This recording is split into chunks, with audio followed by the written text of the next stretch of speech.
果然，论审美还得看咱妈呀，巧夺天工，美轮美奂，妙笔生花，不敢相信这是我不花钱就能看到的。很多人来北京总会错过一个宝藏地——中国工艺美术馆，也叫中国非物质文化遗产馆。全国各地顶尖大师的艺术作品都在这里，每一件都让人赏心悦目。展厅里最显眼的地方有4件雕刻于上世纪80年代的世界级翡翠珍品，它们的原料取自国库，由40多位工艺美术大师历时8年雕琢而成。它们是我国的4大翡翠国宝，来自大名鼎鼎的86工程。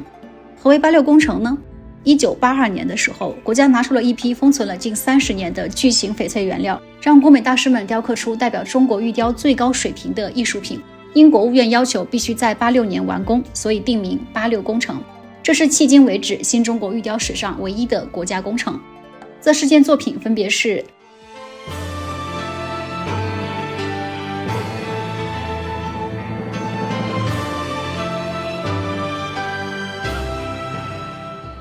这块大月奇观，以5月之首的泰山为表现主题，它的原料是这4块翡翠料中最大的一块，净重368公斤。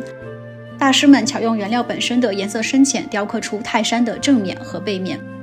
远看巍峨大气，近看精雕细琢。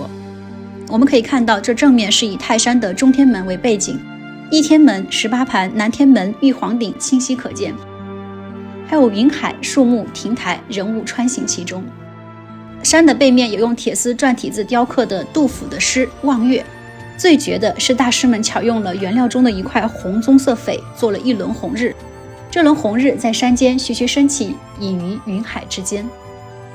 这块翡翠花篮群芳揽胜，以百花争艳为主题，雕刻了牡丹、菊花、玉兰、月季等多种花卉，一派欣欣向荣。它是玉器史上最大的花卉作品。最让我惊叹的是这2条各有32个环的活动链子，都是一整块雕琢的。此外，花朵和枝叶等色彩的配色也是精妙绝伦。这块翡翠香薰含香聚瑞，以球形花熏为主题，光听这名字就很有意境。你别看它小，但它的雕刻难度可是最高的。它采用了套料工艺，就是用小料做大的手法。雕刻过程中，但凡稍微掏坏了一点，这块玉料也就废了。你仔细看这件花熏周身还有复杂的各种雕饰，真的是越细看越是精美。最后这件四海欢腾可就厉害了，你别看它看起来很大，实际上它的原料是这4件中最小的，但它的色泽又最好，所以大师们把这原料剖成了4片，每一片的厚度仅有 1.8 厘米，最后再把它们合成一块大插屏，这样就能最大限度地展示翡翠本身的晶莹剔透。更绝的是，这块插屏上雕刻了9条盘龙，上边云海茫茫，下面海浪滔滔，雄奇中带着温柔，果真是龙腾盛世，四海欢腾。这4件翡翠国宝的原料其实都来自于同一块原石，它的来历也很神秘。经考证，这些翡翠原石曾是慈禧太后60大寿时的进贡品，一直被放在颐和园。